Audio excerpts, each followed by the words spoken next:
Hi అండి, నా పేరు శివధరణి కలెక్షన్స్ స్టార్ట్ చేశాను. నాలాంటి గృహిణి కూడా బిజినెస్ స్టార్ట్ చేస్తే ఎలా ఉంటుంది? చాలాసార్లు నా కోసం నేను ఏం చేసుకోలేదనే ఫీలింగ్ ఎక్కువగా ఉండేది. ఇంట్లో పనులతోనే రోజులు గడిచిపోయాయి.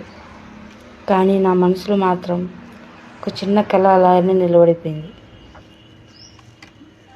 ఒకరోజు ఆ కళ కోసం చిన్న స్టెప్ తీసుకున్నాను. అది ఈ జ్యువెలరీ బిజినెస్. ఇంకా నేర్చుకుంటున్నాను, కానీ ఈసారి నా కోసం నేను నిలబడుతున్నాను. మీ సపోర్ట్ ఉంటే ఇంకా ముందుకు వెళ్తాను. ఈ చిన్న బిజినెస్ చేస్తున్న ఉమెన్ని కొంచెం సపోర్ట్ చేయండి, ఫాలో చేయండి. అలాగే ఆలోచిస్తున్న ఉమెన్స్ ఎంతోమంది ఉంటారు.